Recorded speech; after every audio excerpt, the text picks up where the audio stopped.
வணக்கம். வரம் டிவி நேயர்களுக்கு அவினாசி ஜோதிலிங்கத்தின் அன்பான வணக்கம். இந்த சேனல்ல வர்ற அத்துணை ஜோதிடம் சார்ந்த விஷயங்களும் பிரமாதமான விஷயங்களாக கொடுத்துட்டு இருக்காங்க. இதுல என்னுடைய நிகழ்ச்சி உங்களுக்காக வருவதில் நான் பெரும் மகிழ்ச்சி அடைகிறேன். இந்த சேனலை தொடர்ந்து பாருங்க, தொடர்ந்து சப்போர்ட் பண்ணுங்க.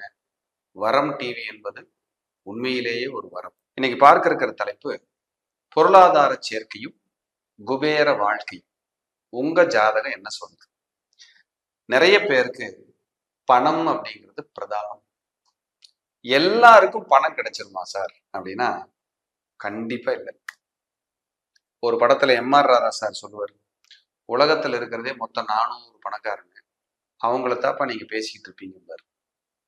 அப்ப பணம் எல்லாருக்கும் கிடைச்சிடாது, சொற்பமா கம்மியா அப்படிங்கிறதா பணம் அப்படிங்கிறது எல்லாருக்கும் கிடைக்கும். எல்லாருக்கும் அந்த பிராப்தம் வந்துடுறது இல்லை. அப்ப பணத்தை குறிக்கிறதுக்கான ஆப்ஷன் எப்படி சார் நம்ம கண்டுபிடிக்கிறது ஜாதக ரீதியா இருக்கு அப்படின்னா, சின்ன பணம் சிம்பிளா இருக்கு இல்லைங்களா, அந்த பணத்தை குறிக்கிற கிரகம் சுக்கிரன். லட்சங்கள்ல வச்சுக்கோமே, லட்சத்துக்கு கீழே சில லட்சங்களை வச்சுக்கோமே, கோடிகள்ல குறிக்கக்கூடிய கிரகம் குரு. அப்ப ஒரு ஜாதகத்துல இது மட்டுமே நமக்கு காசு கொடுத்துருமானா மற்றதையும் பார்க்கணும். ஒரு ஜாதகத்துல 2, 5, 8, 11 பணபரஸ்தானம்னு இருக்கு. உங்க ஜாதகம் உபஜயஸ்தானம் பணபரஸ்தானம் இப்படி பிரிக்கிறோம். அப்ப 2, 5, 8, 11 பணபரஸ்தானம். இதுல 2 அப்படிங்கிற வருமானம், 5 அப்படிங்கிற புண்ணியம், 8 அப்படிங்கிற திடீர் அதிர்ஷ்டம், 11 என்கிற ஆசை நிறைவேறும் இடம், லாபத்தை குறிக்கக்கூடிய இடம்.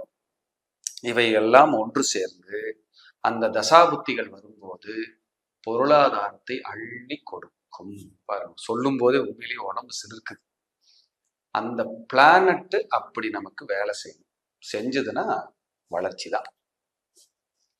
2, 5, 9, 11 இந்த கிரக சேர்க்கைகளும் இந்த பாவக இணைவுகளும் பொருளாதாரத்தை கொடுத்துரும். அந்த தசாபுத்தி வரணும். எல்லாருக்கும் காசு கொடுக்கும் அப்படின்னா உங்க ஜாதகத்துல 2ஆம் இடம், உங்க லக்னத்துக்கு 2ஆம் இடம் தான் பணத்தை கொடுக்குற இடம். அப்படி பணத்தை கொடுக்குற உங்க 2ஆம் அதிபதி வழிபாடை வச்சுக்கீங்க. உங்க 2ஆம் அதிபதினு ஒருத்தர் இருப்பார் உங்களுக்கு. அந்த அதிதேவதையை கும்பிட்டாலே உங்க பண தேவைகளை பூர்த்தி பண்றதுக்கு அவங்க கடமைப்பட்டவங்க. மேச லக்னத்தை எடுத்துக்கிட்டீங்கன்னா 2ஆம் இடம் சுக்கிரனோட வீடு, மகாலட்சுமி. ரிஷப லக்னத்தை எடுத்துட்டீங்கன்னா புதனோட வீடு, சக்கரத்தாழ்வார் பெருமாள். மிதுன லக்னத்தை எடுத்துட்டீங்கன்னா 2ஆம் வீடு உங்களுக்கு கடகம், அம்பாள் வழிபாடு, அம்பாளுக்கு அபிஷேகம், திருப்பதி. கடக லக்னத்தை எடுத்துட்டீங்கன்னா சிம்ம 2ஆம் இடம், சிவன் வழிபாடு, மலைமேல் உள்ள சிவன், அருணாச்சலேஸ்வரர், பிரதோஷ வழிபாடு. சிம்ம லக்னத்துக்கு எடுத்துட்டீங்கன்னா கன்னி 2ஆம் இடம், கேரள தேசத்துல போய் அங்க இருக்கிற பெருமாள்களை கும்பிடலாம், பெருமாள் கன்னியாகுமரி போய் கும்பிடலாம். இப்படி 12 லக்னத்துக்கு ஒரு விதிகள் இருக்கு. அப்ப உங்க லக்னத்துக்கு 2ஆம் அதிபதி யாருன்னு பார்த்து அந்த அதிதேவதை வழிபாடை நம்ம தொடர்ந்து எடுத்துக்கிட்டே வரும்போது கொஞ்சம் பண தேவைகள் நமக்கு பூர்த்தியாகும்.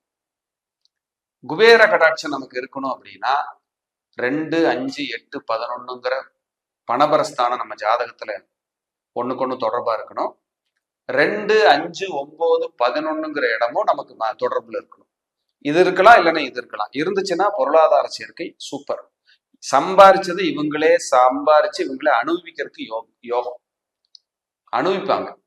நான் 10 லட்சம் இருக்கு, 10 லட்சத்தையும் சம்பாரிச்சேன், வெளிநாடு போனேன், டூர் போனேன், ஜாலியா இருந்தேன், சுத்துனேன், நல்லா குடும்பத்தோட போயிட்டு வந்தோம், எங்க அம்மா அப்பாவை கூப்பிட்டு போனேன். இப்படி நாங்க நினைச்சா டூர் போவோம், கிளம்புவோம். அப்ப சம்பாரிச்சதை அனுபவிக்கணும். நான் சம்பாரிச்சேன், அநாத ஆசிரமங்கள் எல்லாம் இருக்கும், அதாவது ஆதரவற்றோர்கள்லாம் இருப்பாங்க, இவங்களுக்கெல்லாம் நான் உதவி பண்ணிட்டு இருக்கேன். நிறைய பேர்த்துக்கு நான் புண்ணிய காரியங்கள், இவங்களும் இருப்பாங்க சம்பாரிச்சதை வச்சு. அப்ப சம்பாதித்ததை அனுபவிப்பவர்கள், தான தர்மத்திற்காக கொடுத்து சந்தோஷப்படுபவர்களும் இருப்பாங்க. இதுக்கு நம்ம ஜாதகம் ஒத்துழைக்கணும். உங்க ஜாதகத்துல 2ஆம் அதிபதி கெடக்கூடாது, 2ஆம் இடத்தில் பாவிகள் வரக்கூடாது. உங்க ஜாதகத்துல 2ஆம் இடம் கெட்டு போனா கடன் வாங்க போயிடாதீங்க.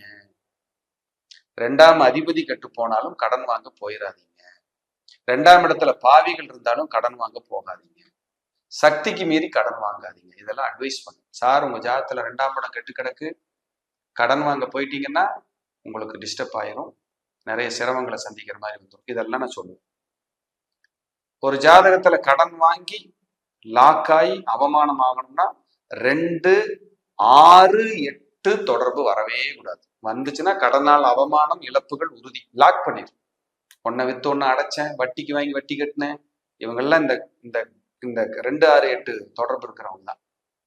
பேராசை தான் 8ஆம் இடம்ங்க. பிரம்மாண்டம் 8ஆம் இடம்ங்க. அளவா நம்ம சக்தி என்னவோ, நம்மளுடைய தகுதி என்னன்னு நமக்கு தெரியும். அதன்படி மெதுவா இயங்கிட்டு போறது நமக்கு யோகம். இல்லைன்னா நம்மளை என்ன செய்தின்னு கேட்டுட்டு தான் விடும். சும்மாவெல்லாம் விடவே விடாது. போராட்டத்தை கொடுக்காம போகவே போகாது. இதுதான் உண்மை. அப்ப நம்ம ஜாதகப்படி நம்ம எப்படி இருக்கணும், எப்படி வரணும், பொருளாதார தன்னிறைவு நமக்கு எப்படி இருக்குங்கிறத பார்த்துக்கணும்.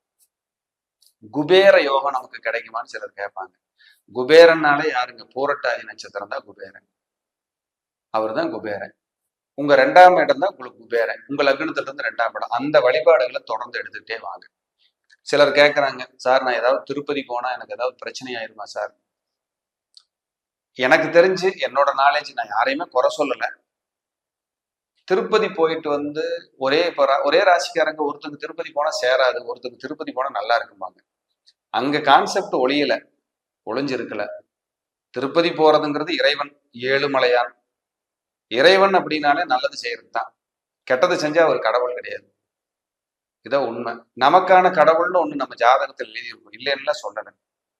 நமக்கான கடவுள் இல்லை, நம்ம போயிட்டுன்னா நம்மளை டிஸ்டர்ப் பண்ணும் அப்படிங்கிறதும் ஒத்துக்க முடியாது.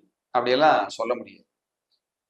இன்னொன்னு என்ன சொல்றேன்னா, உங்க ஜாதகத்துல பூர்வ புண்ணியம் கெட்டு போச்சு, பாக்கியம் கெட்டு போச்சு, கெட்ட நேரமான தசாபுத்திகள் நடந்துகிட்டு இருக்குன்னா நீங்க எங்காவது போயிட்டு வரும்போது கசப்பு வர்றது இயற்கை. அப்ப இறைவன் கிட்ட போகும்போது ஒரு நேரம் அங்க போனது சேரலைங்கிறத விட நம்ம கர்மாவே அப்படி இருக்கும் சில நேரங்கள்ல. ஆனாலும் நமக்கான கடவுள் நம்ம போய் நிக்கிறதுக்கான அந்த இடத்துல நின்று வழிபடும் போது ஒரு முறை தவறு வந்துருச்சேங்கிறதுக்காக அந்த கோயிலை நம்ம திட்டுறது, தூத்துறது, இதெல்லாம் ஆகாது, தப்பு. இறைவன் என்பவன் பொதுவானவன், சமமானவன். அவன் எல்லாருக்கும் பொதுவானவன் தான். இருட்டுக்கும் அவன் தான், வெளிச்சத்துக்கும் அவன் தான். அப்ப எப்படி நமக்கு அவன் கெடுதல் செய்யறதுக்கு வாய்ப்புங்கிறது எனக்கு, என்னோட நாலேஜில் நான் அது உணர்ந்து பார்க்கல, எனக்கு தெரியாது. அப்படி யாராவது போயிட்டு வந்து சிரமமா இருக்கு சார்னா நீங்க போகாம விட்டுருங்க, அவ்வளவுதான். அதுக்காக அதை நம்ம குறை சொல்லிக்கிட்டு சுத்திக்கிட்டு இருக்க கூடாது.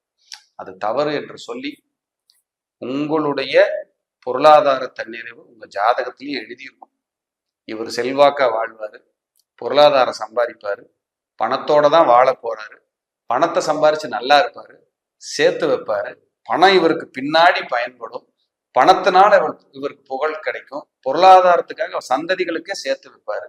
அப்படிங்கிறது நம்ம ஜாதக கட்டத்தில் எழுதியிருக்கும். அதை பார்த்தால் நாம் தெரிந்து கொள்ளலாம் என்று கூறி மீண்டும் ஒரு நல்ல பதிவிலை சந்திக்கிறேன். நன்றி, வணக்கம், வாழ்க வளம்.